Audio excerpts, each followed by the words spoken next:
Três tipos de baquetas que vão te ajudar a encontrar o volume ideal aí na sua igreja. A primeira delas você já conhece, é essa aqui, a baqueta tradicional de madeira.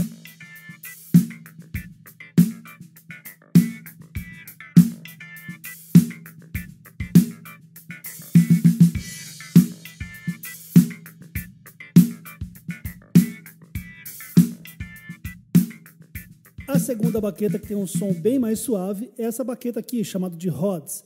Olha só que timbre bonito que ela fica.